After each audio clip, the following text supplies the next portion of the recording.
I am here right now in Mason City and I'm interviewing Harry O, who works at KLSS and he has his own business doing Hi. weddings. And I'm going to ask him some questions. And I'm so glad you're letting me interview you, Harry, because this is very, very important to me. And I never get interviewed. Usually I'm interviewing people like you. I know, That's I know. good. So Good, finally, somebody gets to interview me. good. Well, you're one of my favorite people. Well, what I do is I ask questions. And my first question that I'd like to ask you is when you think of the American family today, what would you say is our biggest problem? Obesity. Plain and simple obesity. I mean, it's interesting because I wanted to kind of talk about this anyway because I think it is a huge, not to pun, but it's a huge problem in this country. I think that processed food is a problem. There's so many things that are in processed food. Here's my little thing, okay? If man makes it, it's not any good because it's all based on taste. Because we love, as American people, we love things to taste good. So that's why we draw closer to it. What people are not realizing is the fact that there's a lot of hidden chemicals and hidden sugars that are in processed food that is not good. It's going to make you gain weight, and I believe it is driven towards diseases. I mean, I can give you all kinds of things that I've read about different things, about what sugar can actually do to you. But the biggest issue, I mean, why do we have such a huge diabetic situation in this country? You know, I have a nephew, he's type 1 diabetic. Type 2 diabetes, I had that. I lost 150 pounds and I don't have it any longer. Okay, and all I did was basically, in my plan, was take out sugar. And I eat what nature provides, not what man provides. That's the difference. Okay, now I have another question for you. Why do you think people in your life enjoy being around you? What is it about Because I'm you? full of energy and I'm fun. Fun to be around. As long as we don't do the whole sugar talk, I guess, you know. But no, because I feel that, I am big into spirituality and I'm a recovering alcoholic and I love my life now. And So you're living the life you love. yeah, I look at little things now. I find out that, there's a lot of things in this world as human beings are really meaningless. Exactly. There's a lot of things that are just meaningless, and it's just the little things that we should actually take a look at, and Have you ever been judged unfairly? I don't know. I can probably say yes. That would be an easy way to say yes, but it's not me to judge them. I don't. I only have. I have a higher power in my life, and that's all I have to do is to I ask for the will of that higher power to get me through each day, and I don't really worry about what everybody else thinks of me because I think. We can take our life way too seriously as a human being. What we have to remember, I think, as the human race is, Diane, you're no better than me and I'm no better than you. We're two human beings and we have this short life to be on this planet. Let's enjoy it. Let's right. laugh. Let's have a good time, okay? And we laugh too much, don't we, Oh, Harry? yeah. Especially There's never too much, I We've don't been think. talking for an hour here. But when you consider true wealth, what is yours? Oh, my true wealth is happiness. I have been down and out financially, and I've also made a lot of money, and it doesn't make any difference. Because you know what? No matter what you do for a living, the bottom line is I enjoy what I do for a living. But at the end of the day, probably hate that phrase, but it's just a job.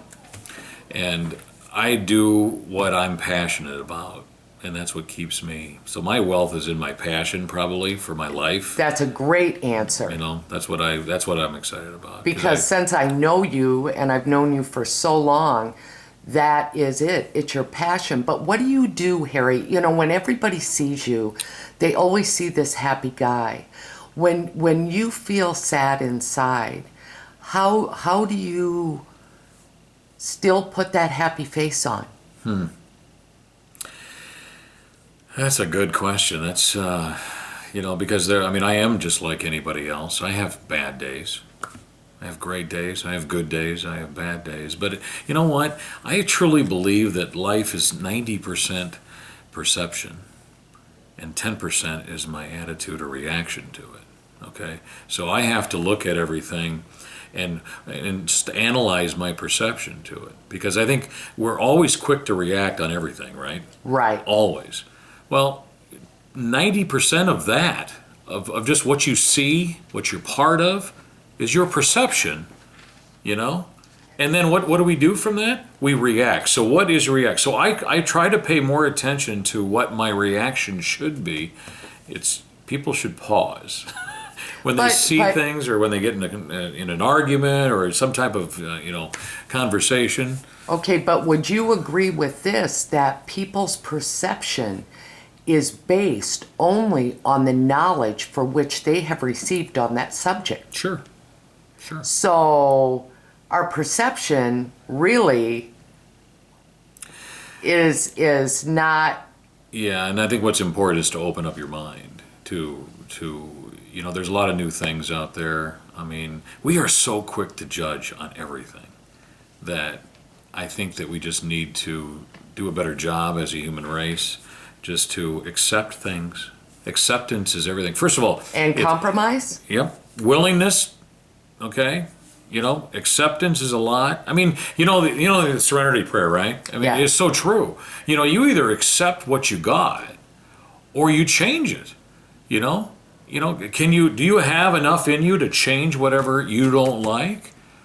There's a lot of things you don't like. You Okay. change what you can, accept what you can. Right. I have one final question. All right. I want you to answer a question. Or a sentence. The future looks. For everyone or me? Okay. I knew this one would get you. The future looks. Promising, I think. I want to hope, you know. I'm doing what I can. There's a lot of things that I believe in and I share. So I would like to say it looks promising. If I have the chance to talk with someone, not to preach to them, but just to share with them my journey, I'd like to say it looks promising, you know. I mean, because I believe that we are in a journey. We're in one big interstate, and there's a ton of exits up there. And we choose which exit we want to go on. And sometimes we'll get off on that exit and stay there. Sometimes we'll hop back on the road again and keep going. But that's what's great, you know. I really believe that, you know, God gave us the freedom of choice, you know, and that can be dangerous. You know, it depends on where our head is. How do you think the future looks for the younger generation? Well, it's all on what their perception is going to be, you know. I mean, I really, you know, I think that a kid today growing up, you know, how many times have you said it as an adult, oh, I'd hate to be a kid today growing up in this world, you know. I mean, working in radio is not what it used to be, but, you know, they just have to know that, you know, if I have any advice for any adult out there, I would say to encourage young people. You know, do you remember when you had a dream, or you remember when you had that thought in your head that you want to be that, you want to do that? You know, don't tell them they can't. Encourage them, because my gosh, we still, no matter how old we are, we have dreams, we have hopes. Don't discourage any of them. You know, that could be the next. If some kid says, I want to be president of the United States, well, encourage him. don't just sit there and laugh at him or say, well, you probably should choose something else or whatever. And I realize there's some logistic reason, where it's like, well, that's impossible. I don't think anything's impossible. You tell that to all the other people that have been president. Yeah. Oh, I've loved this interview. Thank you so much, Harry. Thank you. You bet. Take care. Mm-hmm.